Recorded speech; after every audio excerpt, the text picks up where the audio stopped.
नमस्कार दोस्तों, स्वागत है आप सभी का हमारे YouTube चैनल आलोक ज्ञान गंगा में।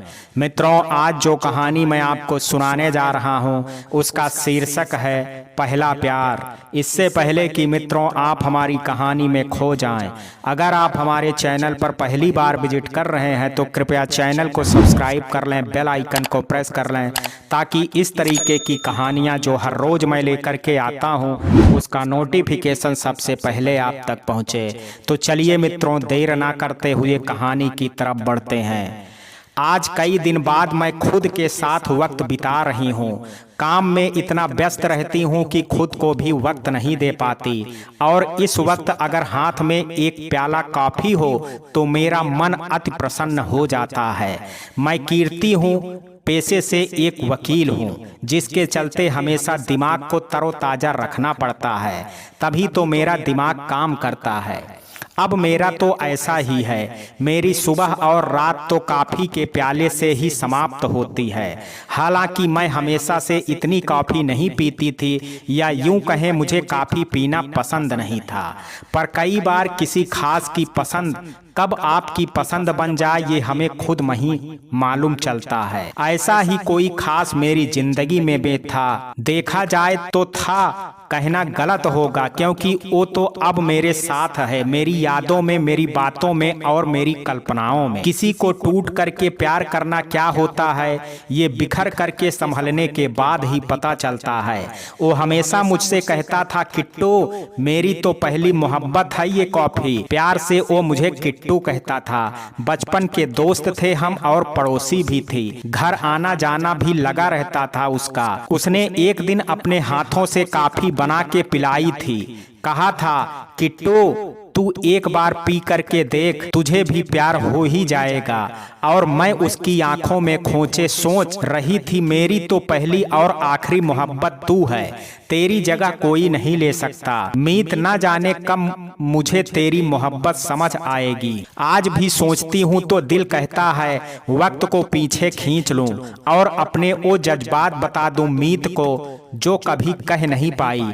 कहती भी कैसे, तूने तो पहले ही मुझे बता दिया था तेरे कुछ सपने हैं जिन्हें तू छोड़ नहीं सकता किसी भी कीमत पर, किसी के लिए भी। तो बस कभी हिम्मत नहीं हुई मेरी, और तुझे भी कभी एहसास नहीं हुआ, और चला गया मुझे छोड़ करके। आज सोचती हूँ कि अपनी नासमझी पर गुस्सा भी आता है और हंसी भी। कितनी बेवकूफ़ थी मैं जो तुझे अपना सब कुछ मान बैठी, और तू बिना कुछ बताए सच चला गया, बिना ये बताए कि तू आएगा या नहीं। मैं आज भी तेरे इंतजार में इस कॉफी के प्याले से भी मोहब्बत कर बैठी। इन प्यालों में कभी तेरी यादें मुझे बेचैन कर जाती तो यही कॉफी मुझे सुकून भी देती है। उम्मीद तो नहीं है, मगर कभी मिलना हुआ तो तुझे बताऊंगी कैसे तुझे मुझे दीवाना बनाया। और अब मेरे मीत की ये पहले प्यार का प्याला मेरे जीवन का भी हिस्सा बन गया है। बहुत दिन बाद आज माँ का फोन आया। वैसे वो अक्सर मुझे फोन करती नहीं हैं, जबकि मेरे लिए कोई रिश्ता ना आ गया हो। बस एक यही वजह है, मेरी अपने घर से दूर हॉस्टल में रह करके एक कंपनी में लीगल एडवाइजर हूँ। सैलरी तो अच्छी है, वैसे भी मैं इतना खर्चा करने वाले लोगों में से नहीं हूँ। मीत तो हमेशा मुझसे कहता था, तू इतनी कंजूस है किट्टू, तो अपने पैसे से कभी अपने पति को कोई तोहफा भी नहीं देगी, कंजूस मक्खी चूस। तो मैं थी तो अच्छा है ना, पैसे की बचत होगी। और अगर तुझे इतना ही बुरा लग रहा है तो ऐसा करूंगी, तुझसे ही शादी कर लूंगी, फिर तुझे भी अपनी तरह कंजूस बना दूंगी। वैसे भी तू बहुत फिजूल खर्च करता है, थोड़ा सुधर जाएगा और तू भी कंजूस बागड़ बिल्ला बन जाएगा। क्या बोली, कंजूस मक्खी? तू मुझे बागड़ बिल्ला बोले? तुझे तो आज मैं छोड़ूंगा नहीं, और तुझसे शादी करने से अच्छा है मैं कुंवारा ही रहूं, समझी? अच्छा क्यों मीत, क्या बुराई है मुझ में? हाँ, तुझ में अच्छाई क्या है? हाँ, जब देखो तब बस लड़ना और बहस करना तेरी पसंदीदा काम है। खाना तुझे बनाना आता नहीं, और सबसे बड़ी बात खुद को तू संभाल नहीं सकती। पूरी जिंदगी ना कोई तेरे साथ रहेगा, ना ही तुझे संभाल पाएगा, समझी मेरी बुद्धू किट्टू। उस दिन उसकी बातें बहुत चुभ गई थी मुझे, पर शायद उसने तब सच ही कहा था कि मैं वो नहीं हूँ जिसको वो पूरी जिंदगी साथ रह सके। शायद वो मुझे कभी उस तरह देख ही नहीं पाया, एक साथी के रूप में जो दोस्त से कहीं ज्यादा हो। माँ को फोन सुबह से 10 बार आ चुका है। आज रविवार है तो ऑफिस का काम भी नहीं है जो मैं खुद को काम में व्यस्त रख सकूं और ये पुरानी यादों को भुला सकूं। फिर एक बार फोन की रिंग बजी। हालांकि अभी केवल दोपहर के 1 बजे हैं, पर घर से फोन ऐसे आ रहे हैं जैसे दुनिया खत्म होने वाली हो। कुछ घड़ी फोन पुरने के बाद मैंने आखिरकार फोन उठा ही लिया। कीर्ति, प्रणाम माँ, कैसी हो और घर में सब कैसे हैं? कीर्ति की माँ ने कहा, अगर इतनी ही चिंता है तुझे हम सब की तो घर क्यों नहीं आ जाती बेटा? तेरे पापा भी बीमार चल रहे हैं, तुझे देखना चाहते हैं, इसलिए सोचा तुझे बुला लूं। कीर्ति माँ के बोलने के बाद काफी देर खामोश रही। ऐसा नहीं था कि मैं अपने पापा से नहीं मिलना चाहती थी, बस एक डर था कि कहीं कुछ गलत ना हो जाए। मेरे इतनी देर चुप रहने पर माँ की आवाज आई, कीर्ति की माँ, बिट्टू तू घर क्यों नहीं आना चाहती बेटा? तू आजा, तेरे पापा तुझे याद करते हैं, उनके लिए तो आजा। कीर्ति माँ, फिर कोई नया रिश्ता देखा है क्या आपने और पापा ने, या सिर्फ पापा की तबीयत की वजह से मुझे बुला रही हो? कीर्ति की माँ ने कहा, अगर मैं कहूँगी बात रिश्ते की है तो नहीं आएगी क्या बेटा? तेरे और मैं मरने से पहले तेरी शादी एक अच्छे लड़के से करवाना चाहते हैं और लड़के को तू मिल करके बात करके ही अपना फैसला सुनाना। हम तुझ पर कोई दबाव नहीं डालेंगे। कीर्ति माँ, मैं आपसे पहले भी कह चुकी हूँ मुझे शादी नहीं करनी है, कभी भी किसी से भी। कीर्ति की माँ, तो तू हमें कोई वजह क्यों नहीं बताती? बोल, आखिर परेशानी क्या है? हर बार इतने अच्छे रिश्तों की तेरी जिद के कारण मना करना पड़ता है, और इस बार जो रिश्ता आया है वो तुझे भी अच्छा लगेगा बेटा, तू आ तो सही। कीर्ति, ठीक है माँ, आ जाऊंगी। कल शाम तक पर आखिरी फैसला मेरा ही होगा। अगर मुझे लड़का पसंद नहीं आए तो मैं मना कर दूंगी, फिर आप और पापा कुछ नहीं कहेंगे। कीर्ति की माँ ने कहा, ठीक है बेटा, नहीं कहेंगे, बस तू समय पर घर आ जाना और अपने आने से पहले मुझे फोन कर देना बेटा, रखती हूँ। फोन रखने के बाद थक करके बिस्तर पर औंधे मुंह गिर गई। मन बेचैन होने लगा था, सर में हल्का दर्द भी शुरू हो गया। जब बहुत देर लेटे लेटे थक गई तो अपने लिए कॉफी बनाने चली गई। कॉफी का कप हाथ में लिए कुछ देर देखने के बाद कॉफी खत्म की और कमरे में सोने चली गई। बिस्तर पर लेटे हुए न जाने कितनी ही देर अपने ख्यालों में खोई रही।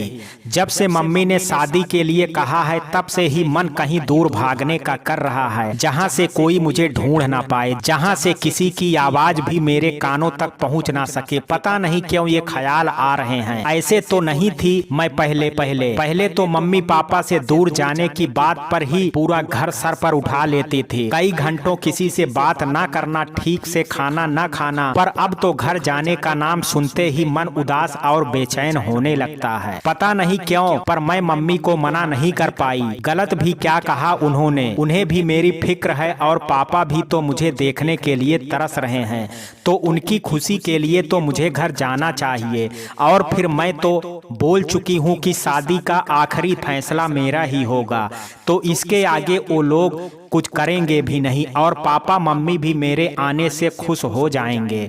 मैंने उठ के अपने बैग में कुछ कपड़े और जरूरत का सामान रख करके फिर बिस्तर पर लेट गई। फिर याद आया कि ऑफिस में तो इन्फॉर्म किया ही नहीं। तुरंत ही मैंने तान्या को फोन लगाया, पर कोई फोन का जवाब नहीं दे रहा था। बार फोन करने के बाद जब कोई जवाब नहीं आया तो मैंने फोन रख दिया। फिर जब घड़ी पर नजर गई तो अपने सिर पर एक हल्की सी चपत लगा करके थोड़ा सा मुस्कुरा करके बोली, मैं भी ना पागल हूँ कि रात के 1 बजे आत्माओं की तरह जाग करके इस तरह लोगों को फोन लगाऊंगी तो फोन कौन उठाएगा। ऐसा करती हूँ, मैसेज कर देती हूँ, सुबह जब पढ़ेंगे तो समझ जाएंगे। ओह सॉरी, मैं तो आप लोगों को बताना ही भूल गई, तान्या मेरी असिस्टेंट है और अब दोस्त भी मेरा सारा काम वही करती और संभालती है। वैसे भी मैं कभी छुट्टी करती नहीं हूँ और ज्यादा दिन के लिए भी नहीं जा रही हूँ, तो शार्ट नोटिस पे छुट्टी मिलने में भी ज्यादा परेशानी नहीं आएगी, बाकी तान्या ही संभाल लेगी। ट्रेन में चढ़ने के बाद अपनी सीट पर आराम से बैठे बैठे ना चाहते हुए भी मीत के ख्याल मन में आकर के दिल को बेचैन कर रहे थे। जब हम साथ थे कितनी परवाह करता था वो मेरी, ऊपर से भले ही मुझे परेशान कर पर हमेशा मेरी हर परेशानी बिना कहे ही समझ जाता था। ये बात दिल में आते ही एक याद अचानक दिमाग में आ गई। जब एक बार मैं और मीत 12वीं क्लास के आखिरी दिन मुझसे मिला था, तो मैं कुछ कहते उससे पहले ही मुझे चुप करके अपने साथ लाइब्रेरी में लेकर के चला गया था, जहां उसने मेरी पसंद की चॉकलेट एक डिब्बे में रखी हुई थी। मैं एक टक उसे देख रही थी तो वो मेरे पास आकर के मेरी नाक को हल्का सा खींच करके बोला था, पागल, हमारा सिर्फ स्कूल खत्म हुआ है, दुनिया खत्म नहीं हो रही है जो इतनी उदास है, और तेरी उदासी का एक और इलाज है मेरे पास। ये देख करके कह करके उसने मेरी ओर एक कागज बढ़ाया। उसे पढ़ते ही मेरी आंखों के आंसू रुके नहीं, बहने लगे और मैं जल्दी से उसके गले लग गई। अब ये भी नहीं सोचा था कि उसके गले लगना सही था या गलत, बस मैं तो उस लम्हे को जी रही थी। जब मैं बहुत देर दूर नहीं हुई तो वो मुझे थोड़ा दूर खड़ा हो गया मुझसे और मुझे देखने लगा, तो मैंने नजरें उससे मिला करके कहा, तुझे कैसे पता चला कि मैं इसकी वजह से परेशान हूँ? उसने लाइब्रेरी से बाहर निकलते हुए जवाब दिया, बस पता चल गया। खैर छोड़ो, अब चल जल्दी, अब तो मुझे कॉलेज में भी मुझे झेलना पड़ेगा। और इतना सुनते ही मैं उसके पीछे दौड़ी तो वो जल्दी से क्लास में भाग गया। अब सोचती हूँ तो लगता है जो इंसान मेरी बातें, मेरी नाराजगी, गुस्सा, मेरे हर तरह के मूड को भी बहुत अच्छे से समझ जाता था, बस कभी खुद के लिए मेरी भावनाओं को नहीं समझ पाया, या शायद समझ करके भी अनजान बना रहा, क्योंकि उसकी बातों से तो हमेशा वो मुझे अपनी परवाह और शायद प्यार का भी एहसास करवाता था, पर शायद उसके लिए वो दोस्ती हो। कॉलेज में भी वो सिर्फ मुझसे बात करता था और मैं सिर्फ उससे। ना कभी उसने नए दोस्त बनाने की कोशिश, ना मैंने भी। जब कभी दोनों फ्री होते तो एक दूसरे के साथ घंटों बातें करते ही बिता देते। हमेशा वो मेरे साथ ही रहता था। ऐसा नहीं था कि किसी लड़की या लड़के ने उससे दोस्ती नहीं करनी चाहिए, पर वो फिर भी बस मेरे साथ रहता था, जो मेरे दिल को एक अलग खुशी देता था। कॉलेज की हर पार्टी में हम दोनों साथ जाते थे, एक कपल की तरह नहीं, दो दोस्तों की तरह जिन्हें बाकी दुनिया से मतलब नहीं था। हम दोनों ही काफी थे एक दूसरे के लिए। ईद के साथ बिताए हर एक पल को इस तरह से अपने दिल में समेटा हुआ है मैंने, जैसे ये कल ही की बात हो। आज इस सफर में मुझे मेरी मंजिल मुझसे दूर होती नजर आ रही है ना जाने क्यों रह रह करके ये ख्याल मन में आ रहा है कि मम्मी ने कहा तो है कि वो मेरे फैसले को मान लेंगे, पर उन्हें तो मेरा जवाब पहले से ही पता है कि मैं अपनी जिंदगी में किसी को भी अपनाना नहीं चाहती हूँ। कई बार उन्हें समझा भी चुकी हूँ कि मुझे शादी नहीं करनी है, किसी से भी कभी नहीं। वो लोग हमेशा मेरी शादी के ही पीछे पड़े रहते हैं, जैसे शादी ही एकमात्र रास्ता है जिसमें मैं खुश रह सकती हूँ। कुछ देर खामोशी को अपने आसपास महसूस करने के बाद मैंने एक ठंडी आह भरी। क्यों हर बार मुझे मम्मी पापा को ना कह करके निराश करना पड़ता है, पर मैं उनकी खुशी के लिए अपनी जिंदगी कैसे किसी ऐसे इंसान के साथ बिताने का फैसला कर लूं जिसे मैं जानती भी नहीं हूँ। उन्हें बता भी नहीं सकती कि क्यों मैं शादी नहीं करना चाहती। बताना भी चाहूँ तो क्या कहूँ कि मैं एक ऐसे व्यक्ति का इंतजार कर रही हूँ जिसके लौटने की कोई उम्मीद भी नहीं है। मीत को तो मम्मी पापा जानते हैं, पर उस मीत के बारे में उन्हें कैसे बताऊँ जो उनकी बेटी के दिल में है, जो जीना छोड़ सकती है पर अपने मीत को छोड़ने का ख्याल भी मन में नहीं ला सकती है। किस तरह समझाऊंगी उन्हें अपनी परिस्थिति, जबकि मैं खुद भी अभी तक खुद से लड़ रही हूँ। दिल कहता है कि वो आएगा, आखिर हम इतने साल साथ थे। जिस तरह मुझे उसकी आदत हो गई है, उससे प्यार करने लगी हूँ, क्या उसे भी मेरी कमी नहीं खलती होगी? पर दिमाग कहता कि मीत नहीं आएगा, अगर उसे लौटना ही होता तो इतने सालों में वो कभी भी मुझे कोई खत, फोन या कोई मैसेज भेज सकता था, पर उसने नहीं भेजा, कभी नहीं। ना जाने कितनी रात फोन को हाथ में लिए मैं उसके एक फोन का, मैसेज का इंतजार करती रही। हमेशा जब भी घर पर बात होती तो मेरा पहला सवाल यही होता कि मेरे लिए कोई चिट्ठी आई है क्या, मगर कोई फायदा नहीं। जब भी घर जाती थी तो इस उम्मीद में थी कि तुम वहां शायद मेरा इंतजार करते मिलो। मेरे घर में बैठ के मेरे मम्मी के हाथ का खाना मुझसे छीन करके खाने लगोगे और हंस के कहोगे, पागल, तेरे लिए ही कर रहा हूं, तू मोटी हो करके अच्छी नहीं लगेगी मेरी किट्टू। उस दिन अपने कमरे में कितनी बार मैंने ये नाम दोहराया था। वो दिन खास था मेरे लिए, शायद बहुत खास। जब ट्रेन किसी स्टेशन पर रुकी तो मैं अपने ख्यालों से बाहर आई और जब अपने बैग में से कुछ खाने का सामान तलाशने लगी।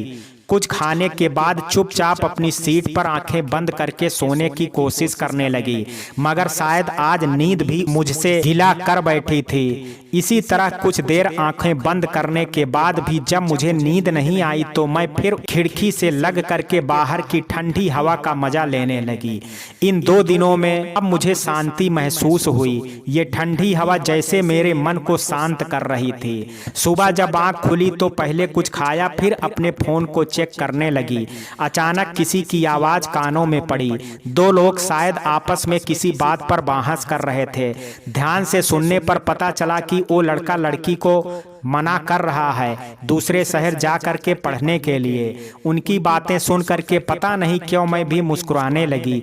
मुझे याद आता है जब मैंने कॉलेज के आखिर के दिनों में कुछ कंपनी हमें जॉब ऑफर कर रही थी, जिसमें मेरा भी सिलेक्शन हो गया था बंगलौर की किसी कंपनी में, और मेरे कुछ दोस्तों को भी अलग जगहों पर।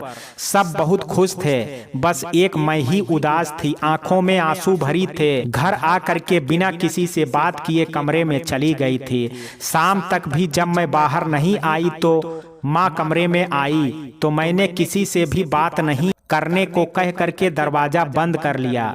कुछ पल बाद किसी ने दरवाजा खोला और बिना कुछ कहे आ करके मेरे पास बैठ गया। कुछ देर तक कमरे में खामोशी रही। जब मुझे अपने पास किसी के होने का एहसास हुआ तो मैंने अपनी नजरें उठा करके अपने बगल में बैठे व्यक्ति को देखने का प्रयास की तो देखा वो मुझे अपनी गुस्से से भरी आंखों से घूर रहा था और मैं उसका गुस्सा देख करके पहली बार इतना सहम गई थी और नासमझी वाली भाव से उसे देख रही थी। उसके गुस्से का कारण मैं जानना चाहती थी, पर मैं पहली बार मैंने उसे इतने गुस्से में देखा था।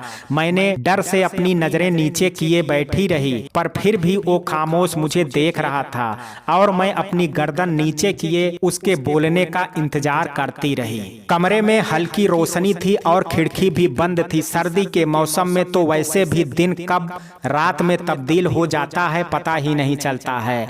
शाम का समय था इसलिए बाहर का मौसम भी काफी ठंडा था, पर इस ठंड में भी मैं पसीने से तरबतर थी। मेरे कमरे का माहौल इतना गर्म और गंभीर था कि मैं बाहर की ठंड को महसूस नहीं कर सकती थी। इस खामोशी को तोड़ते हुए उसने गुस्से से कहा, तू आज इस तरह मुझे बिना बताए कॉलेज से क्यों आ गई? हाँ, और ऐसा क्या हो गया जो तूने मुझे बताना भी जरूरी नहीं समझा? मैंने बिना गर्दन उठाए जवाब दिया, मेरा मन नहीं लग रहा था। मीत मेरा जवाब सुन करके उसे और गुस्सा आया और इस बार उसने ऊंची आवाज में कहा, तेरा मन नहीं लग रहा था बस इसलिए तू कॉलेज से इस तरह भाग करके आई और आ करके खुद को कमरे में बंद करके बैठ गई, और अभी आंटी ने बताया कि तूने खाना खाने से भी मना कर दिया है। जब उसे एहसास हुआ कि मैं उसकी बातों से रोने लगी हूँ तो कुछ देर वो खामोश हो करके मुझे देखने लगा, या शायद खुद को शांत करने की कोशिश कर रहा था। उसने मेरे पास बैठ करके पहले मेरे बहते आंसुओं को अपने रुमाल से साफ किया, उसके बाद कहा, तुझे पता है आज तुझे कॉलेज में ना देख करके मैं कितना घबरा गया था। तेरी क्लास की एक लड़की से पूछा तो उसने कहा कि तू बिना किसी से बात किए चली गई। तुझे कितने फोन कर चुका हूँ, घर आया तो आंटी ने बताया तू कॉलेज से आकर के अजीब बर्ताव कर रही है। तुझे पता है मैं कितना परेशान हो गया था और कमरे में देखा तो तूने रो रो करके बुरा हाल कर रखा है। इससे तो मेरा गुस्सा इतना बढ़ गया कि इस तरह तुझ पे चिल्ला। सॉरी, अब चुप हो जा, नहीं करूंगा गुस्सा। और अब बता बात क्या है जिससे तू इतनी परेशान है। मीत के इतने प्यार से पूछने पर मैं उसके गले लग गई और रोने लगी। कुछ देर वो मुझे चुप कराता रहा। जब मैं चुप हुई तो मैंने कहा, मुझे नहीं जाना है, मैं तुझे मम्मी और पापा को छोड़ करके नहीं जाना चाहती बंगलौर। मैं यहीं रह करके कोई जॉब कर लूंगी और अभी मुझे यहाँ रह करके अपनी लॉ की पढ़ाई भी तो पूरी करनी है ना। उसने मेरे चेहरे को हाथों में थाम करके कहा, बस आखिरी सेमेस्टर बचा है, उसके बाद भी तो तुझे किसी कंपनी में अपनी लॉ की प्रैक्टिस और एक्सपीरियंस के लिए जाना ही था। तो जब तुझे इतनी अच्छी बंगलौर की कंपनी में जाने का मौका मिल रहा है तो उसमें परेशान क्यों है। बस इतनी सी बात है। ये तेरे लिए मुझे मम्मी पापा और तुझे दूर जाना पड़ेगा, वो भी अकेले। बता कैसे सब चीजें अकेली संभालूंगी मैं। आज तक तू साथ था, पर अब इतना बोल करके मैं खामोश हो गई, पर आंखों से आंसू फिर बहने लगे। उसने मुझे गले लगा करके कहा, पागल इतना क्यों रो रही है, तू जब भी बुलाएगी ना मैं आ जाऊंगा वहां अपनी किट्टू के लिए, और अगर तू कहेगी तो तेरे साथ ही चलूंगा। जब तक तू वहां पर ठीक से सेटल नहीं हो जाएगी तेरे साथ ही रहूंगा। कोई होटल बुक कर लूंगा कुछ दिन के लिए। अब तो कोई और परेशानी नहीं है ना। मैंने ना में अपनी गर्दन घुमाई और खुशी से उसे गले लगा करके बैठी रही। उसने मुझे खुद से अलग किया और बाहर से एक थाली में खाना ले आया। उसके बाद हमने साथ में खाना खाया और वो घर चला गया। अब मैं भी इस सुकून में वहां अब मीत भी मेरे साथ रहेगा, भले ही कुछ दिन, पर वो साथ होगा तो मैं भी वहां अच्छा महसूस करने लगूंगी। और जो यादें हम वहां बनाएंगे उसके सहारे ही वहां दिन भी गुजर जाएंगे। सोचते हुए मुझे नींद आ गई। जैसे जैसे दिन गुजर रहे थे मेरी घबराहट भी कम होने लगी थी। इन दिनों मैंने खुद को तैयार कर लिया था अपनी जिंदगी के बदलाव के लिए। नए जगह, नए नए लोगों के बीच मन में कई तरह के ख्याल थे। न जाने कैसा माहौल होगा, मैं खुद को वहां ढाल भी पाऊंगी या नहीं। मुझे डर लग रहा था। बचपन से ही मुझे अकेले रहने की या सब कुछ अकेले संभालने की ना आदत थी ना अनुभव, इसलिए मेरा चिंतित होना स्वाभाविक था। उसने कहा है कि वो मेरे साथ वहां रहेगा, पर उसका भी तो कुछ सपने होंगे, और अब तो वो अपने पापा के काम में हाथ भी बटाने लगा है। उनके कपड़ों की दुकान में अकाउंट का काम वही तो संभालता है, और फिर मेरी वजह से उसकी पढ़ाई का भी नुकसान होगा, पर उसे ये सब मंजूर है केवल मेरी खातिर। तो मैं भी तो उसके लिए खुद को मजबूत कर सकती हूँ। आने वाले बदलावों और कठिनाइयों को अकेले सामना करके। ऑटो में बैठे बैठे मैं इन्हीं सब ख्यालों में उलझी थी। होश तब आया जब मीत ने मुझे पुकारा। मीत, क्या हुआ किट्टू, किस सोच में गुम है? देख, अगर तुझे पेपर की टेंशन है तो मुझे पूरा यकीन है कि तूने अच्छे से पढ़ाई की है, तू अपना बेस्ट ही देगी। नहीं, मैं ये नहीं सोच रही थी। मैं तो इसके पहले कि मैं कुछ कहती कॉलेज आ गया था। उसके बाद ना मैंने कुछ कहा ना उसने कुछ पूछा। जब बाहर आई तो मेरा ही इंतजार कर रहा था वो। मैंने आते ही उसे गले लगा लिया। मैं इतनी खुश थी कि मेरी मुस्कान देख करके वो समझ गया कि पेपर अच्छा गया है। हम हाथ पकड़े ऑटो में बैठे। कुछ देर खामोशी के बाद उसने कहा, सुबह इतनी परेशान क्यों थी? जानता हूँ ये सिर्फ पेपर की बात नहीं थी, बता क्या हुआ? मैं बंगलौर जाने के बारे में सोच रही थी। मैंने सोचने के अंदाज में जवाब दिया। मीत, अब क्यों परेशान है? मैंने कहा ना मैं तेरे साथ रहूंगा। तो नहीं, मैं सोच रही थी मैं अकेले ही चली जाऊंगी। मैंने उसकी आंखों में देखते हुए कहा, क्यों, मेरे साथ चलने में क्या परेशानी है, या तुझे किसी ने कुछ कहा है? उसने शक जाहिर करते हुए कहा, नहीं, तू गलत समझ रहा है। मैं बस ये सोच रही हूँ कि अभी तू चल भी लेगा मेरे साथ, मगर बाद में तो मुझे सब कुछ खुद ही संभालना है। इसलिए मैंने सोचा नई जगह अकेले ही जा करके वहाँ सब संभाल करके देख लूंगी, और मुझे कोई परेशानी हुई तो मैं तुझे वहां बुला लूंगी। मीत, तू वहां अकेले सही से रह लेगी ना? कभी उस दिन की तरह खुद को कमरे में बंद करके रोती रहे और वहां तो कोई तुझे चुप भी नहीं कराएगा। क्यों? मैं नहीं रोने वाली और तुझे फोन करके परेशान करती रहूंगी ना। तो अगर कभी मैं रोने लग गई तो आ जाना वहां मुझे चुप कराने। मैंने ओंठों पे शरारती मुस्कान के साथ कहा तो उसने मेरी तरफ घूर करके देखा और फिर हम दोनों ही पागलों की तरह हंसने लगे। वो दिन भी आ गया जब मुझे बंगलौर जाना था। मीत और पापा मुझे छोड़ने एयरपोर्ट तक आए थे। मन में तो बहुत डर लग रहा था, मगर मैंने चेहरा शांत कर रखा था जिससे किसी को मेरी घबराहट पता ना चले। पापा जब मेरे लिए कुछ खाने को लेने गए तो मैं और मीत अकेले ही वहां बैठे थे। फ्लाइट के जाने में भी अभी काफी समय था। मेरे चेहरे पर भले ही शांति हो, लेकिन मेरे लगातार चलते हाथ मेरी घबराहट बता रहे थे। वो बहुत देर से मुझे देख रहा था, मगर पापा की मौजूदगी की वजह से खामोश था। मीत, उसने मेरा हाथ अपने हाथों में लेकर के कहा, वहां कोई भी परेशानी तुझे अकेले झेलने की जरूरत नहीं है। मैं और अंकल तेरे साथ हैं। जो भी बात हो हमसे कहना। हमेशा याद रखना मैं तेरे साथ हूँ और तेरे लिए वहाँ भी मैं आ जाऊँगा, ठीक है? मैंने उसका हाथ कस के पकड़ते हुए हाँ में गर्दन हिलाई। अंदर जाते समय भी मेरे नजरें बस उसे ही देख रही थी। आंखों में पानी भरा था जो किसी भी पल बाहर आने को तैयार था। वो सफ़र मेरे लिए जितना मुश्किल मैंने सोचा था उससे कहीं ज़्यादा था। मैंने सपने में भी नहीं सोचा था कि वो मेरी मीत से आखिरी मुलाकात होगी।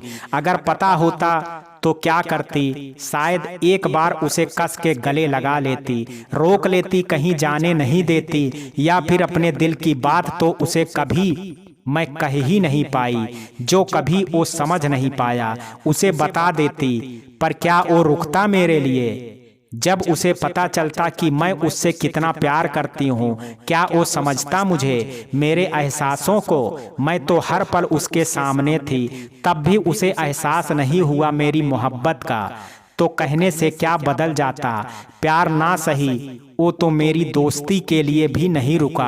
आखिरी बार मिलना भी जरूरी नहीं लगा उसे। रात की ठंडी हवा ने मुझे अतीत से वर्तमान में वापस लाया, तो मैंने अपनी बहते हुए आंसुओं को साफ करके सोने का निश्चय किया और लेट गई। काफी वक्त बाद जब नींद आई तो मैं फिर बैठ करके खिड़की से बाहर का सन्नाटा और हवा का आनंद लेने लगी। ये खामोशी और अंधेरा बहुत अपना सा लग रहा था मुझे, शायद इसलिए कि कई बार मैंने अपनी जिंदगी को इन्हीं दोनों चीजों से घिरा हुआ महसूस किया था।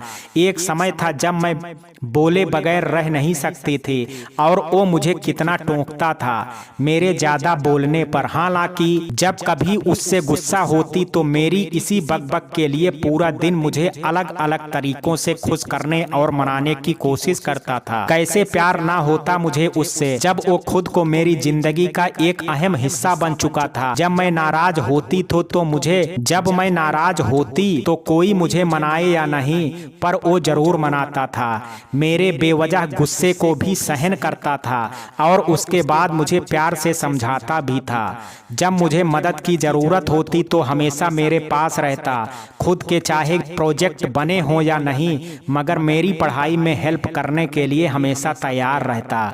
मेरी उन बातों को भी समझ जाता जो मैं कहना चाहती हूँ मगर कह नहीं पाती। साये की तरह मेरे साथ हर पल हर वक्त रहता, खुद से मेरी ज्यादा परवाह करना और भी कितना कुछ था उसमें। मैं उसका प्यार तलाशती थी और मुझे महसूस भी होता था, और यही बातें मुझे और उसके करीब उसे और ज्यादा प्यार करने पर मजबूर कर देती थी। वो मेरी किसी भी गलती पर मुझे डांटता तो प्यार से मना भी लेता था। कभी अगर मुझसे गुस्सा भी होता, हालांकि ये बस मेरा काम था, वो तो मुझसे कितनी बार गुस्सा हुआ है ये मैं आसानी से याद कर सकती हूँ। एक बार तो किसी लड़के ने मुझे स्कूल में सबके सामने फूल दे करके कहा था वो मुझे पसंद करता है, और मैं पागल उस बात को दिल पे ला करके स्कूल से अकेली ही घर चली आई और कमरे में बैठ करके रोने लगी। जब मीत मुझे बुलाने आया तो मैंने उसे सब बताया और उसने मुझ पर इतना गुस्सा किया कि मैंने ये बात स्कूल में उसे क्यों नहीं बताई। अगले दिन उसने जब उस लड़के से बात करना चाहा तो लड़ाई और उसे चोट लगने के डर से मैंने उसे रोका। पहले तो उसने मुझे डांटा, फिर मेरे हाथ पकड़ करके कहा, अगर कभी ऐसा दोबारा हो तो तू सबसे पहले मुझे बताएगी और अब से हमेशा मैं तेरे साथ रहूंगा। ऐसे लड़कों का कोई भरोसा नहीं होता है। उसकी परवाह समझते हुए मैंने उसकी बात मान ली। अब हम दोनों हमेशा क्लास के बाद साथ ही रहते थे। उस दिन के बाद ऐसी कोई बात नहीं थी जो मैंने उससे छिपाई हो। सब कुछ पापा या मम्मी से पहले उसे ही बताती थी। हमारे घर वाले भी एक दूसरे को जानते थे और आना जाना भी तो था एक दूसरे के घर, तो किसी को भी हमारी दोस्ती या साथ रहने से कोई ज्यादा दिक्कत नहीं थी, बल्कि वो साथ होता था इसलिए पापा को भी मेरी कम ही चिंता रहती थी, क्योंकि वो भी जानते थे कि जितनी चिंता वो मेरी करता है उतनी और कोई नहीं कर सकता है। फोन के अलार्म से मेरी आंखें खुली तो देखा सुबह के 5 बज चुके थे और मेरा स्टेशन भी अब कुछ घंटों में आने वाला था। मैंने उठ करके अपना सारा सामान एक बार देखा और फिर सीट से लग करके बैठ गई। ट्रेन के रुकने के बाद मैंने अपना सामान नीचे उतारा और बढ़ गई अपने घर की ओर। रिक्शे में बैठे हुए मुझे रास्ता काफी सुहाना लग रहा था। लगे भी क्यों ना, जहां हम बड़े होते हैं वो जगह हमारे लिए सबसे खूबसूरत और सुकून वाली होती है, क्योंकि यहाँ हमारी यादें, हमारा बचपन हमें हमारे पुराने दिनों की सौंधी सी खुशबू और खुशी महसूस कराता है, जो वक्त के साथ इंसान की व्यस्त जिंदगी में कहीं गुम हो जाती है। रास्ता खत्म हुआ और जब मैं अपनी मंजिल मतलब अपने घर के बाहर खड़ी थी, यहाँ तक आना भी मेरे लिए काफी कठिन था। मीत के अचानक चले जाने से मैंने यहाँ आना भी छोड़ दिया था। जानती थी ये गलत है, मगर यहाँ उसकी यादें मुझे ज्यादा सताती थी। हालांकि सुकून तो शहर छोड़ने के बाद भी नहीं मिला। उसकी यादें तो मेरी सांसों की तरह मेरे साथ चलती थी, लेकिन कितनी भी कोशिश करूं उसे भूलना मेरे बस में नहीं है। घर पहुंच करके मैंने जब अंदर कदम रखे तो बहुत सी पुरानी बातें मुझे याद आने लगी। शायद अभी कोई घर पर नहीं है। घर में फैले सन्नाटे को देख करके मैंने सोचा। मैं खड़ी हुई अपने घर को निहार रही थी कि अचानक से कमरे से मम्मी बाहर आई, तो मुझे देखते ही उनकी आंखों में खुशी के आंसू आ गए और दौड़ करके मुझे अपने गले से लगा करके कुछ समय तक रोती रही। मैंने भी कोई प्रतिक्रिया नहीं की, वैसे ही खड़ी रही। किसी पुतले की तरह मैं जम सी गई थी। मम्मी को गले लगाने के लिए भी हाथ उठ नहीं रहे थे। उन्हें इस हालत में देख करके अब मुझे दुख हो रहा था और पछतावा भी। पूरे 2 साल बाद मुझे देख रही थी, वरना तो बस हम फोन पर बातें करके ही दिल को बहला लेते थे। कई बार मुझे आने के लिए कहती थी, मनाने की कोशिश करती थी, मगर मैं ही अपनी जिद पर अड़ी रही और हमेशा उन्हें टालती रही। कभी ये नहीं सोचा कि मम्मी पापा को इसमें क्या गलती है और क्यों मैं उन्हें भी खुद से अलग रख करके सजा दे रही हूँ। पर करती भी तो क्या, परिस्थिति ही ऐसी थी कि मैं कुछ कर नहीं सकती थी। 2 साल पहले जिस तरह से मैं घर से गई थी, उसके बाद तो मैंने सोचा भी नहीं था कि फिर कभी यहाँ कदम रखूंगी, कभी दोबारा मम्मी के गले लग पाऊंगी, पापा की डांट और फिर ढेर सारा प्यार मुझे दोबारा मिल पाएगा। ये सारी बातें मैंने सोचना तक छोड़ दिया था। वैसे तो मैं अपने घर जाने की जल्दी में रहती थी। जब भी मुझे छुट्टियां मिलती थी, यहाँ माँ पापा से मिलना भी होता और ये उम्मीद भी रहती कि उसकी कोई खबर मुझे जरूर यहाँ मिलेगी। इसलिए मैं यहाँ तक आने का एक भी मौका नहीं छोड़ती थी। 2.5 साल पहले इस बार मैं लंबी छुट्टी लेकर के अपने घर जा रही हूँ। पूरा 1 महीना वहाँ मम्मी पापा के साथ रहूंगी। बहुत याद आती है उनकी। अब तो उन्हें समय समय पर फोन भी नहीं कर पा रही हूँ अपनी व्यस्तता के कारण। 2 दिन पहले भी जब उन्होंने फोन किया था तो वो मुझे बहुत याद कर रही थी, आने को भी बोल रही थी। उनके इतना कहने पर मैंने छुट्टी की अर्जी दे दी और किस्मत से मुझे छुट्टी भी मिल गई। मुझसे तो अब इंतजार भी नहीं हो रहा घर जाने का।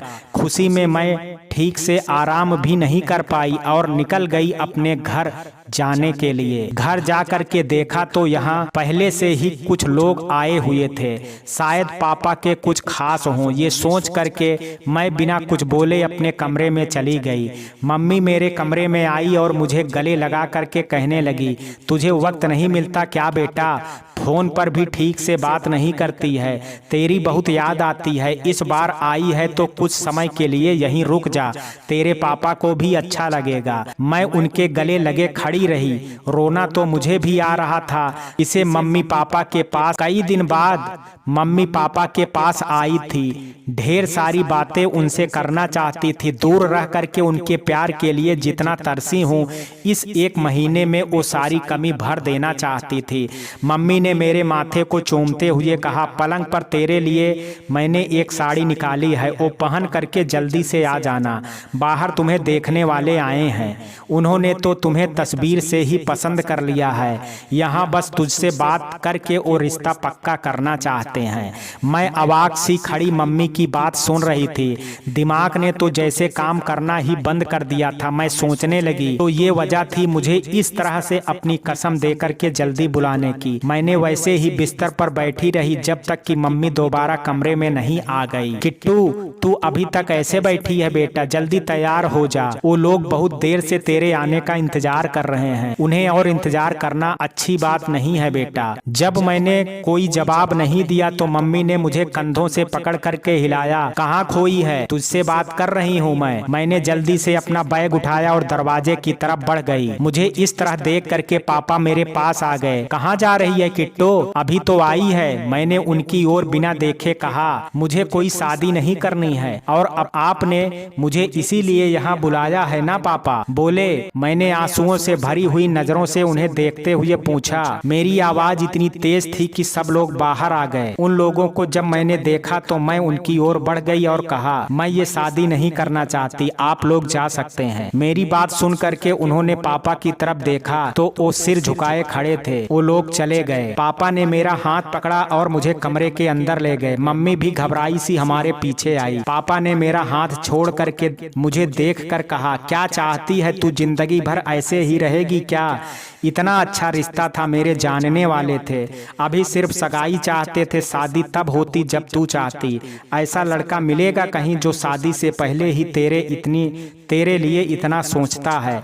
मैंने उनकी आंखों में देखते हुए कहा, मैं यहाँ बस आप दोनों से मिलने आई थी, ये सोच करके कि आपको मेरी याद आ रही है, मगर आप तो मेरी शादी के पीछे पड़े हैं। अगर 1000 बार बोल चुकी हूँ मुझे किसी से कभी भी शादी नहीं करनी है, चाहे आप कितनी भी अच्छे लड़के का रिश्ता ले आना, मैं शादी नहीं करूंगी। मेरी बातें सुन करके पापा ने गुस्से से कहा, तो क्या जिंदगी भर इसी तरह अकेले रहने का इरादा है तेरा? हाँ, हमारा तो सोच, हर माँ बाप अपने बच्चों की शादी का सपना देखते हैं, और अगर हम तेरी शादी करवाना चाहते हैं तो इसमें गलत क्या है? क्यों बात नहीं मान लेती हमारी? मुझे यहाँ आना ही नहीं चाहिए था पापा। अगर पता होता कि आप लोग यहाँ मेरी शादी की बातें करने के लिए मुझे बुला रहे हैं तो मैं कभी यहाँ नहीं आती, और मैं जानती हूँ आप लोग कभी मुझे नहीं समझेंगे, पर मैं अपनी जिंदगी अपने तरीके से जीना चाहती हूँ और मुझे शादी नहीं करनी है। मेरा जवाब सुन करके पापा, जो अब तक खुद को शांत करने की कोशिश कर रहे थे, उन्होंने मुझे देखते हुए गुस्से से कहा, तो क्या पूरी जिंदगी इसी तरह यहाँ अकेले बिताने का मन है तेरा? मैं बहुत तेरी मनमानी बर्दाश्त कर चुका हूँ। अब फोन पर रिश्ते की बात करो तो तुम बात को टाल देती हो, या फोन करना या उठाना छोड़ देती हो। किसी से मिलने को कहो तो तेरे बहाने पहले से ही तैयार रहते हैं, और आज तो तूने हद ही कर दी। उनके सामने अपने पापा की इज्जत का भी ख्याल नहीं रहा तुझे। एक बार लड़के से बात कर लेती तो तेरा क्या बिगड़ जाता? एक बात मेरी कान खोल करके सुन ले, अब से तेरी मनमानी नहीं चलेगी। तेरी शादी वहीं होगी जहां हम तय करेंगे। पापा की बात सुन करके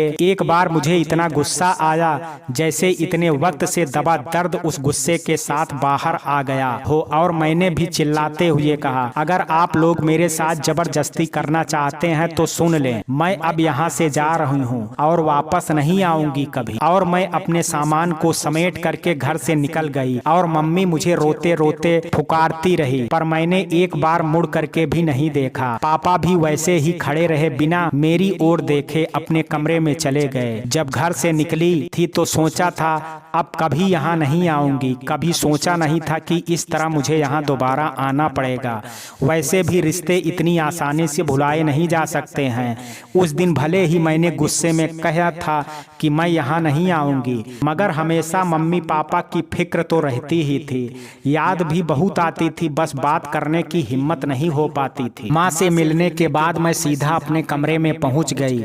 आज भी कमरे बिल्कुल वैसे ही लग रहे थे जैसा मैं इसे छोड़ करके गई थी। शायद मेरे आने की वजह से साफ भी है। अपने कमरे में इतने वक्त बाद आ करके मुझे अच्छा तो लग रहा था, पर रह रह करके मुझे पुरानी बातें याद आ रही थी, जिससे मेरे सिर में अब हल्का दर्द भी होने लगा था। यहाँ से जाने के बाद मम्मी से बात हो जाती थी कभी कभी, मगर पापा ने कभी मुझसे बात नहीं की और कभी मेरी भी हिम्मत नहीं हुई उनसे बात करने की। उस दिन के अपने बर्ताव के लिए मुझे पछतावा था, पर कभी पापा से मिलने या उनसे माफ़ी मांगने की हिम्मत नहीं बना पाई। मम्मी से भी उनके बारे में पूछ नहीं पाती थी। ये और था कि वो मुझे खुद ही पापा के साथ पूरे मोहल्ले की बातें एक ही काल में बता देती। जब मुझे यहाँ आने के लिए मम्मी ने कहा तो चाहती थी मना करना, मगर पापा की तबीयत का सुन करके खुद को रोक नहीं पाई। शायद वो आज भी मुझसे नाराज होंगे। ऐसे सामना करूंगी उनका। जो भी हो, इस बार कोई ऐसी बात नहीं करूंगी जिससे उन्हें तकलीफ हो। उनसे माफी मांग लूंगी अपनी आज तक की सारी गलतियों की।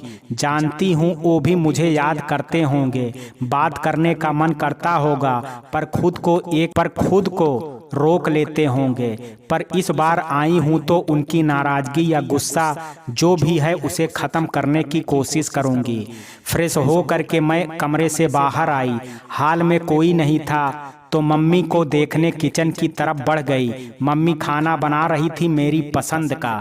कितनी खुश लग रही थी। मैंने जाते ही उन्हें गले लगा लिया। मेरे गले लगे हुए उन्होंने मेरे किचन में आने का कारण पूछा तो मैंने पापा के बारे में पूछा। मम्मी ने मेरे सिर पर हाथ फेरते हुए कहा, अंदर कमरे में हैं, तेरे आने से कुछ वक्त पहले ही दवा ले करके सोए हैं, जा मिल ले जा करके उनसे, वो भी तेरा इंतजार कर रहे हैं। बोलते भले ना हो, पर सुबह से उनकी नजरें दरवाजे पर ही टिकी थी। उनकी बात सुन करके मैं भावुक हो गई और गले लग करके रोने लगी। मैंने खुद को संभाला और पापा के कमरे में चली गई। उनकी आंखें बंद थी। मैं दूर से खड़ी उन्हें निहार रही थी। पहले से काफी कमजोर लग रहे थे। बाल भी कुछ अब सफेद थे, शायद टेंशन की वजह से। उनकी हालत देख करके मुझे खुद को संभालना मुश्किल हो रहा था। भारी कदमों से मैं उनके बिस्तर के पास पहुंच करके बैठ गई और कुछ पल उन्हें देखती रही। कुछ देर बाद उनका हाथ थाम मैंने धीमे से आवाज में उन्हें पुकारा, पापा। मेरी आवाज सुन करके वो झटके से उठे और मेरी ओर देखने लगे। मैं उनके पास उनका हाथ थामे सिर झुकाए बैठी थी। उनसे नजरें मिलाना मुश्किल लग रहा था। मेरी आंखों से जब आंसू बहने लगे थे और पापा भी मेरे साथ रो रहे थे। मैंने उनकी ओर भले ही ना देखा हो, मगर उनके हाथ पर गिरते आंसू मुझे भी महसूस हो रहे थे। कुछ वक्त रोने के बाद उन्होंने मुझसे कहा, किट्टू बेटा, अब भी नाराज हो मुझसे? उनके सवाल का बिना जवाब दिए मैं उनके गले लग गई और फूट फूट करके रोने लगी और साथ ही साथ उनसे माफ़ी भी मांगती रही। हम दोनों बहुत देर तक गले लगे रोते रहे और एक दूसरे से माफ़ी मांगते रहे। होश तब आया जब मम्मी हमें बुलाने आई। पूरा दिन का रोने का प्लान है आप दोनों का, या कुछ खाना भी है? सुबह से हमने भी ठीक से कुछ खाया नहीं है। ये सोच करके कि अब तेरे साथ ही तेरी पसंद का खाना खाएंगे। जा जल्दी से हाथ मुंह धो करके आ जा। एक तो रो करके हालत खराब कर रखी है। आप भी अब रोना बंद कीजिए, तभी ये चुप होगी, वरना यहाँ बाढ़ आ जाएगी आप दोनों के कारण। मम्मी के मजाक से मैं और पापा ठहाका लगा करके हंसने लगे तो मम्मी हमारे हंसने से चिढ़ करके मुंह बना करके किचन में चली गई और हम दोबारा हंसने लगे। आज खाना खा करके सच में मेरा मन तृप्त हो गया। इतने सालों से खाना तो खा रही थी मगर मम्मी के हाथ के खाने में जो बात होती है वो कहाँ वो और कहाँ। खाना खा करके मैं मम्मी पापा के साथ उनके कमरे में ही बातें करने लगी। आज तो बातों का ही सिलसिला खत्म नहीं हो रहा था। इतनी बातें भी हम लोगों के पास मम्मी भी मुझे आस पड़ोस के सब लोगों की जानकारी दे चुकी थी और मैं और पापा अपनी हंसी दबाए उनकी बातें सुन रहे थे। जब समय ज्यादा हो गया तो मैं अपने कमरे में आराम करने चली गई। आज तो नींद भी सुकून वाली आनी थी। इतना बड़ा बोझ जो दिल में था अब वो खत्म हो गया है। यहाँ आकर के मुझे अब बहुत खुशी हो रही है। ऐसा लग रहा है जैसे मैं अपने पुराने दिनों में लौट आई हूँ और बिना किसी परेशानी के घंटों पापा मम्मी के साथ बात करके बिताना, घर का खाना पानी, घर का खाना, पापा की कहानियां और उनकी प्यारी डांट, इसी कई बातों में दोबारा जी सकती हूँ। अपना वो बचपन जो इस घर में हंसी खुशी बीता उसे एक बार फिर जी सकती हूँ। सुबह का समय है। कई महीनों बाद इस तरह पापा मम्मी के साथ बैठ करके नाश्ता कर रही हूँ और कई महीनों बाद मम्मी इस तरह मुझे अपने बनाए आलू के पराठे, पनीर की सब्जी और खीर खिला रही हैं। आज खाना भी उतना स्वादिष्ट था कि पूछो मत। पापा भी मुझे खुश देख करके आज मुझसे भी ज्यादा खुश लग रहे थे और बार बार मेरे सिर पर हाथ फेर करके मुझसे पूछ रहे थे कि मुझे कुछ चाहिए तो नहीं। नाश्ते के बाद मैं पापा के कमरे में उनकी गोद में सिर रख करके उनसे उनकी तबीयत का पूछने लगी और उनका सारा रिपोर्ट्स भी खुद देखने लगी। रात को सोने से पहले मैं पापा के कमरे में आई। मुझे इस तरह परेशान देख करके उन्होंने मुझे अपने पास बुलाया तो मैंने उनका हाथ थाम करके कहा, पापा आप लोग उन्हें बुला सकते हैं जिससे आप लोग मेरी शादी की बात कर रहे हैं। कुछ देर शांत रहने के बाद मैंने कहा, मैं शादी करने के लिए तैयार हूँ और उसी से करूँगी जिसे आपने मेरे लिए पसंद किया है। मुझे पूरा भरोसा है आपकी पसंद पर। इतना बोल करके मैं अपने कमरे में चली गई और कल के बारे में सोचने लगी। सुबह आँख खुली तो मम्मी मेरी बगल में बैठ करके मेरे बालों को सहला रही थी। मेरे अध खुले आंखों से उन्हें देख और उनकी गोद में अपना चेहरा छुपा लिया। उठ जा बेटा, कितना सोएगी, घड़ी में समय देख सुबह के 11 बजने वाले हैं। आज तेरा उठने का मन नहीं है क्या? मैं झटके से उठी और देखा समय को तो वाकई आज मुझे उठने में काफी देर हो चुकी थी। मैंने बाथरूम की तरफ कदम बढ़ाते हुए मम्मी से कहा, आप आज थोड़ी स्ट्रांग कॉफी बना देंगी? वो देर से उठी हूँ ना तो हल्का सा सिर में दर्द महसूस हो रहा है। मम्मी ने एक बार फिर से मेरे सिर पर हाथ फेरा और माथे को चूमते हुए रूम से बाहर चली गई। नाश्ते मुझे अकेले ही करना पड़ रहा था और मम्मी मेरे लिए पराठे बनाने में मशगूल थी और मैं खाने में। कुछ वक्त बाद पापा भी कमरे से बाहर आ गए। मेरे साथ ही वो भी नाश्ता करने लगे। शाम 5 बजे वो लोग यहाँ आ जाएंगे। तब तक अगर तुम सोचती हो कि मैं इस रिश्ते के लिए अभी तैयार नहीं हूँ तो तुम मुझे बता सकती हो। पापा की बात सुन करके मेरे हाथ का निवाला मेरे हाथ में ही रह गया। कुछ पल शांत रहने के बाद मैंने खुद को नॉर्मल दिखाने की कोशिश की और खाना जारी रखा। अपने कमरे में आई तो पापा की बात दिमाग में आने लगी और मैं सोचने लगी, ना जाने कैसे मैं किसी और को अपने दिल और अपनी जिंदगी का हिस्सा बना पाऊंगी, कैसे उसे अपने दिल में जगह दे पाऊंगी, जबकि वो जगह तो पहले से ही मैं किसी को दे चुकी हूँ और चाह करके भी उसे अपने दिल से निकाल नहीं सकती।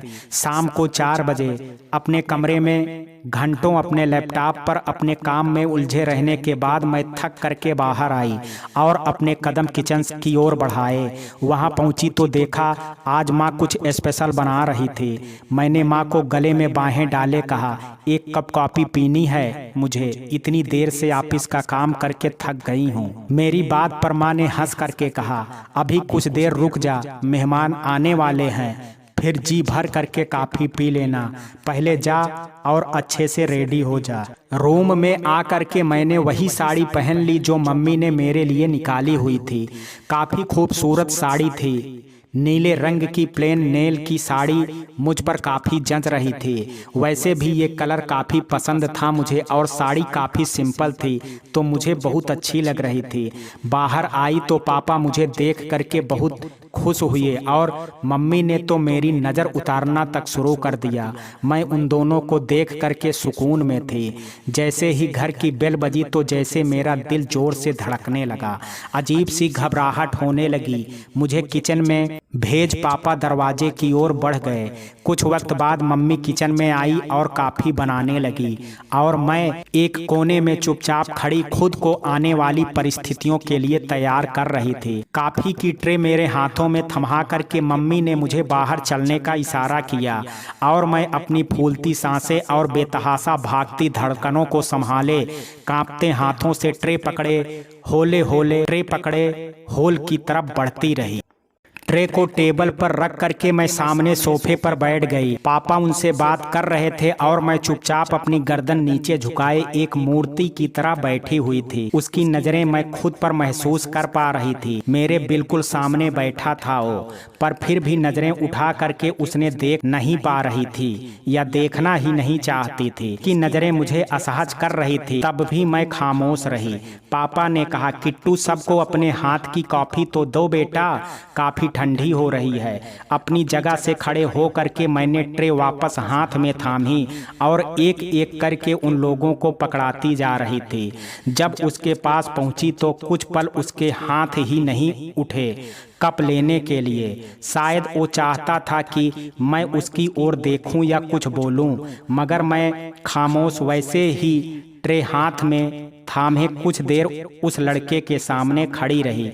उसने हाथ आगे बढ़ाया और कप उठा लिया। मैंने ट्रे वापस टेबल पर रखी और अपने स्थान पर दोबारा विराजमान हो गई। पापा ने कहा, भाई साहब, अगर आप सोच विचार कर बाद में हमें जवाब देना चाहते हैं तो हमें कोई आपत्ति नहीं है। लड़के के पिता ने कहा, कैसी बातें कर रहे हैं आप? हम तो यहाँ शादी की बात करने ही आए हैं और हमारी कीर्ति बेटी तो है ही इतनी सुंदर कि उसे तो कोई ना कर ही नहीं सकता और हम तो इसे बचपन से देखते आए हैं। कितनी समझदार और जहीन लड़की है, तो ना कहने का तो सवाल ही नहीं उठता। क्यों श्रीमती जी? लड़के की माँ, जी बिल्कुल। अब तो हम अपनी बहू को जल्दी अपनी बेटी बना करके यहाँ से ले जाना चाहते हैं और अब दोनों बच्चे भी शादी के लिए तैयार हैं। किट्टू बेटा, मुझे आज भी तुम्हारे हाथ के पकौड़े खाने हैं, खिलाओगे ना हमें? उनके ये कहते ही मैंने झट से अपनी गर्दन उनकी ओर की तो उन्हें देख करके हैरान परेशान हो करके मैंने पूछा, आंटी अंकल आप यहाँ? मेरा मतलब है आप यहाँ कैसे? कब? आप लोग तो यहाँ से सब छोड़ करके विदेश चले गए थे, फिर अचानक से आप लोग? इसके बाद मेरी आवाज भारी होने लगी और आंखों में नमी तैरने लगी। मैंने भरी आंखों से पापा की ओर देखा तो वो मुझे देख करके मुस्कुराई और कहा, सबसे मिल ली पर मोहित से नहीं मिलोगी, जिससे मैंने तेरा रिश्ता पक्का किया है। मैंने अपनी नजर मेरे सामने बैठे व्यक्ति पर की तो मैं उसे देख करके अचरज में सबको देखने लगी और अभी तक बंधी हिम्मत टूट गई और मेरे आंखों से लगातार आंसू बहने लगे। आज मैं खुद को संभाल नहीं पा रही थी। बहते आंसू को रोकने के लिए मैंने एक लंबी सांस भरी और अपनी बंद मुट्ठी और कस ली, मगर खुद को शांत करने का मेरा हर प्रयास आज असफल ही हो रहा था। इतने वक्त से सब्र का बांध रोक रखा था, अब उसे अपने सामने देख करके टूट गया था और मेरे आंसू बहते जा रहे थे। मेरी हालत देख करके वो तड़प उठा। वो मुझे संभालने के लिए मेरी ओर बढ़ा। इससे पहले कि वो मेरे पास आता, मैंने हिम्मत जुटाई और कांपते पैरों से संभलते हुए, इससे पहले कि उसकी मौजूदगी मुझे तोड़ दे, उसका छूना मेरी मजबूती को पिघला दे, मैं तेज कदमों से अपने रूम में चली गई। कमरे में आते ही मेरी सारी हिम्मत जवाब दे गई और मैं शक्तिहीन सी बिस्तर पर गिर गई। बहुत रोना आ रहा था मुझे। इतने समय बाद उसे अपनी आंखों के सामने देखना, इसकी तो अब कल्पना करना भी छोड़ दी थी। उसे देख करके मेरा सारा गुस्सा, नाराजगी, दर्द और प्यार आंसुओं के रास्ते से बहता जा रहा था। विश्वास ही नहीं कर पा रही हूँ, कई बार सपनों में उसे खुद के करीब पाया है, पर आज उसके यूं सामने आने से अपने सालों का इंतजार एक पल में कैसे भूल जाऊं। क्यों आया है अब वो? जब जाते वक्त मेरे बारे में एक बार नहीं सोचा? क्या चाहता है वो अब? क्यों उसने हमारे रिश्तों की बात पापा से की। अनगिनत सवाल मन में उठ रहे हैं। फिर उसी वक्त की तरह जब वो अचानक से चला गया था, यादें और सवालों के भंवर में मुझे छोड़ करके बाहर इस तरह जाने से सब परेशान हो गए थे। वो मेरे पास आना तो चाहता था, मगर सबके बीच से मेरे पास आना उसे सही नहीं लग रहा था। वो अपनी नम आंखों से मेरे कमरे के दरवाजे को देख रहा था। उसकी हालत समझते हुए मेरे पापा ने कहा, मोहित बेटा, जाओ उसे समझाओ। वो इस वक्त सिर्फ तुम्हारी बात सुन सकती है और मान सकती है। आखिर नाराजगी भी तो तुम ही से है। मोहित की माँ नीलम ने कहा, जा और जल्दी से मेरी बहू को मना करके ला, हमें तुम्हारी शादी की बातें भी तो करनी है। फिर मैंने मुस्कुराहट के साथ सबको देखा और सबके पैर छू करके कीर्ति के कमरे की तरफ बढ़ते हुए सोचने लगा, आज तो अच्छी क्लास लगाएगी मैडम। पहले छोटी सी गलती पर घंटों मुझसे मुंह फुला करके मेरी जान खाती थी अपनी डांट से। आज पता नहीं कौन सा पापड़ बेलने होंगे। कमरे में पहुंचने से पहले ही उसने मेरी स्थिति का अनुमान लगा लिया था और दरवाजे से मेरी सिसकियों को सुन तो उसका दिल बेचैन हो उठा और बिना पल गंवाए वो मेरे कमरे में आ गया। मैं औंधे मुंह लेटी सिसकियों में थी। मुझे इस तरह देख करके उसका दिल भर आया और वो मेरे पास बैठ करके मेरा सिर सहलाने लगा। किसी के हाथों का स्पर्श जब मुझे मेरे बालों में हुआ तो मैंने अपना सिर तकिए से हटा कर देखने का प्रयास किया। उसे अपने सामने और इतने करीब बैठे देखा। मैं बिस्तर पर बैठ करके अपने आंसुओं से भरी आंखों से उसे देखने लगी और वो भी मेरी ओर नजरें गड़ाए अपने हाथ से मेरे आंसुओं को पोंछ रहा था, मेरे बिखरे बालों को भी संवार रहा था। मेरी नजरें जैसे उस पर आज ठहर गई थी। कितनी मुद्दतों बाद ये वक्त आया था, कैसे इसे गंवा देती, कैसे उसका दीदार ना करती। स्थिति का अनुमान होते ही मैंने उससे नजरें फेर खुद को उससे दूर किया और बिस्तर से दूर खड़ी हो गई। मेरा ऐसा बर्ताव उसे अंदर तक खल गया और वो कुछ पल यूं ही मुझे निहारता रहा। वो मेरे पास आया और मुझे अपनी मजबूत बाहों की गिरफ्त में करके मुझे संभालने की कोशिश करता रहा और मैं उससे अलग होने के लिए छटपटाती रही, मगर उसने मुझे नहीं छोड़ा और मेरी पीठ सहलाते हुए बोलने लगा, जानता हूँ तू बहुत नाराज है मुझसे, माफ नहीं करना चाहती, गलती ही इतनी बड़ी कर दी मैंने इस बार। बहुत लंबा वक्त लगा दिया ना माफी मांगने में, तेरे पास आने में। तुझे जितनी तकलीफ दी है उसके लिए पूरी जिंदगी सजा दे दियो। तुझे पता है ना, मुझे तू रोती हुई अच्छी नहीं लगती है। तू अब मेरी अच्छी किट्टू की तरह बात मान जा और चुप हो जा। बाहर सब तेरा इंतजार कर रहे हैं। अगर इससे आगे मोहित कुछ बोलता कि कीर्ति ने उसे खुद से दूर धकेल चिल्ला करके कहा, मैंने कहा है तुझे मुझे चुप कराने के लिए। मैं रोऊं या हंसूं ये मेरी प्रॉब्लम है। और मिस्टर मोहित शुक्ला, यहाँ अब तुम्हारी किट्टू नहीं रहती, समझे तुम? जिस दिन तुम मुझे छोड़ करके गए थे उसी दिन वो भी तुम्हें भूल गई थी। अब जाओ यहाँ से, उसी तरह जैसे पहले चले गए थे। इतना कहते ही उसका गला रूंध गया। इससे आगे वो कुछ कह ना सकी और उसके ओर पीठ किए खड़ी हो गई। कीर्ति के हर एक शब्द से आज मोहित को चोट पहुंची थी। वो जानता था कि उसकी वजह से वो बहुत हर्ट हुई है। मगर उसे कीर्ति से ऐसे कड़वे शब्दों की उम्मीद नहीं थी। पीछे से उसे बाहों में भर करके उसने अपना चेहरा उसके कंधे पर रख लिया। इस बार कीर्ति ने भी कोई विरोध नहीं किया, जैसे वो यहीं चाहती हो। उसे भी मीत का पास होना सुकून दे रहा था।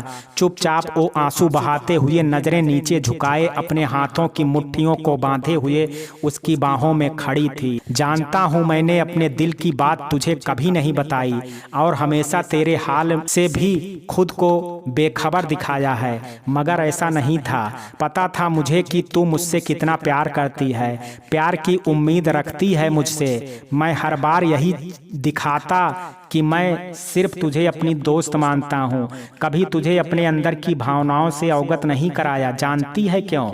उसने प्रश्न करते हुए मुझे अपने ओर घुमाया। मेरी आंखों में झांकते हुए उसने कहा, मैंने कभी तुझे अपने सपने जानती है क्यों नहीं बताए? क्योंकि मैं बाहर जाकर के पढ़ना चाहता था और वहीं अपनी एक दुनिया बसाना चाहता था। अगर तुझे मैं ये बताता तो तू टूट जाती, शायद मुझे जाने ही नहीं देती। अपने दिल की बात तुझे बता देता तो कभी जा भी नहीं पाता। इसलिए तुझसे एक प्रेमी के तौर पर कभी कोई वादा नहीं किया। खुद पर भरोसा नहीं था कि निभा सकूंगा कि नहीं। अभी तक बह रहे मेरे आंसू अब बंद हो गए और मैं गौर से उसकी हर एक बात को सुनने लगी थी। मुझे पता है मैंने बहुत याद किया है तुझे वहाँ, शायद जितना सोचा था उससे कहीं ज्यादा। तेरी कमी बहुत खली थी। हमेशा तेरे बारे में सोचता रहता था कि अभी तू क्या कर रही होगी, मुझे याद भी करती है या नहीं। तुझे दुख नहीं देना चाहता था, पर आज तेरी हालत देख करके मैं सोच भी नहीं पा रहा हूँ तूने कैसे इतने साल अकेले बिताए होंगे। मैं उनकी सारी बातें सुन बस इतना ही पूछ पाई, तू तो कभी ना आने के लिए गया था ना? तो वापस इससे आगे मेरे शब्द गले में ही अटक गए और मैं नम आंखों से उसे देखने लगी और वो भी एकटक मुझे ही देख रहा था। बोल, अब क्यों आया है यहाँ? जबान लड़खड़ा रही थी मेरी। आंखों में आए आंसू उसे ना दिख जाएं इसलिए मुंह फेर खड़ी रही। उसने कहा, जानती है जब तू बंगलौर जाने वाली थी उससे कुछ दिन पहले से ही मुझे मालूम था कि कुछ दिन बाद मुझे जाना है। तू वैसे ही हम सबसे दूर जाने पर परेशान थी और ये बता कर के मैं तुझे और दुख नहीं पहुंचाना चाहता था। तू तो वहां जाना भी नहीं चाहती थी, सिर्फ मुझसे दूर ना होने की खातिर। अगर मैं तुझे ये बताता तो तू पक्का बंगलौर जाना कैंसिल कर देती। मेरा प्यार हमेशा तुझे कमजोर कर देता था। हमेशा मुझे चुनने की खातिर अपनी बेस्ट चीज़ों को भी तूने छोड़ने के लिए तैयार रहती थी। कैसे तुझे सब कुछ छोड़ अपने पीछे भागते हुए देखता, जबकि मैं तो खुद कहाँ ठहरता नहीं जानता। मैं तुझे इतना कमजोर नहीं बनाना चाहता था कि तू कभी मेरे बगैर जी ही ना सके।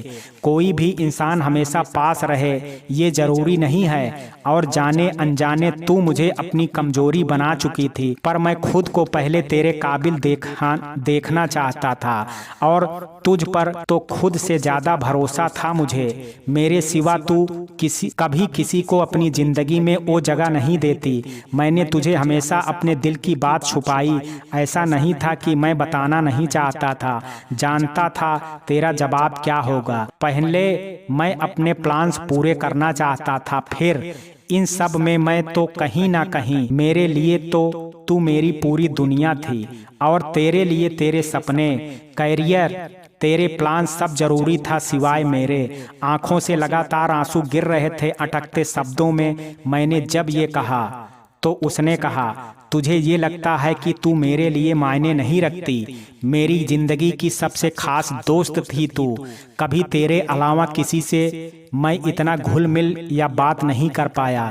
तेरे जितना कभी फिक्र किसी की नहीं की। कोई मेरे बारे में क्या सोचता है क्या नहीं, कैसा फील करता है, ये बातें मेरे लिए तब मायने रखती हैं जब बात तेरी हो। तेरी खुशी, तकलीफ, परेशानी, उससे मुझे भी उतना ही फर्क पड़ता है जितना तुझे। जान है तू मेरी पागल। पहले सिर्फ अपने सपने पूरे करते थे, पर बाद में मैं बस तेरे लिए लायक बनना था ताकि तुझे हक से अपनी किट्टू बना सकूं। वहाँ बहुत मिस करता था तेरी बातों को, तेरी बिन मौसम बरसात जैसे गुस्से को, डांट को और तेरी परवाह और प्यार को बहुत। मैंने उसकी तरफ चेहरा घुमाया तो देखा उसकी आंखों से भी आंसू बह रहे थे। उसने कहा, किट्टू, जानता हूँ कि तू नाराज है, गुस्सा है। तुझे जो सजा देनी है तू दे, पूरी जिंदगी भी देगी तो हर्ज नहीं है। पर अब यार बहुत वक्त लग गया है। अब मैं और टाइम वेस्ट नहीं करना चाहता। प्लीज माफ कर दे। मुझे कुछ देर अकेला रहना है। कुछ देर की खामोशी के बाद मैं बस इतना ही बोल पाई। वो कमरे से बाहर चला गया और मैं उसकी बताई सारी बातों के बारे में गहराई से सोचने लगी। कमरे से बाहर मोहित को अकेले निकलते हुए बस समझ गए कि अभी भी बात बनी नहीं है, तो सब हाल में ही कीर्ति के बाहर आने का इंतजार करने लगे। बेटा मैं उसे लेकर के आता हूँ, कीर्ति के पापा कैलाश जी ने कहा। वो कमरे में जाते उससे पहले ही सब की नजरें हाल की तरफ आती कीर्ति पर गई। बस उसे देख सब खुश हो गए।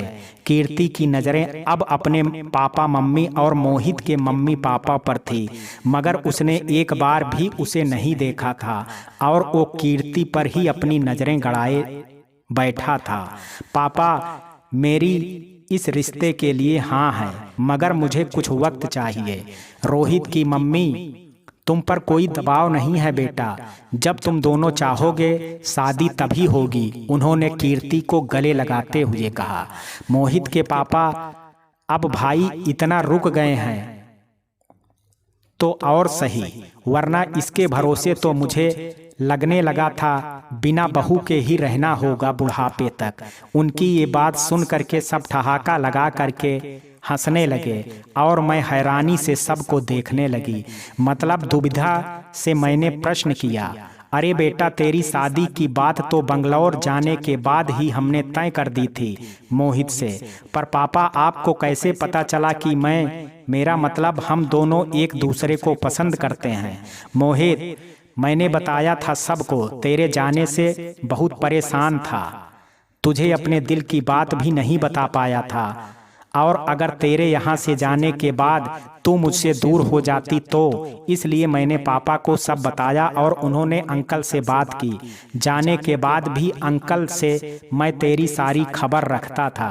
मैंने हैरानी से पापा की तरफ देखा तो उन्होंने कहा, जाने के बाद कुछ सालों तक मेरी भाई साहब और मोहित दोनों से बात हो जाती थी, मगर फिर उनके संपर्क होना बंद हो गया तो मुझे तेरी चिंता होने लगी और इसलिए मैं तेरे लिए रिश्ता ढूंढने लगा।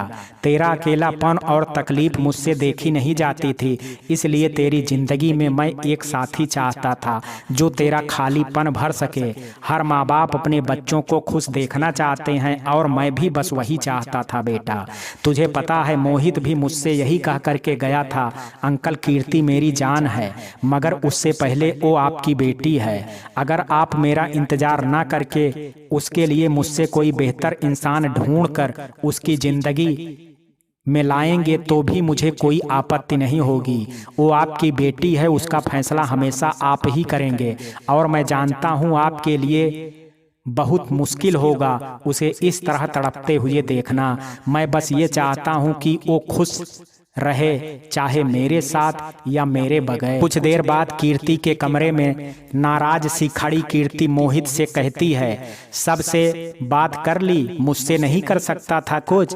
इतने साल बिना किसी उम्मीद के तेरा इंतजार किया है, तुझे अपने दिल की बात ना कह पाने का दर्द मुझे चैन से जीने भी नहीं दे रहा था, और तू सब कुछ जान करके भी अनजान बना रहा खुद को और मुझे इतनी बड़ी सजा दी।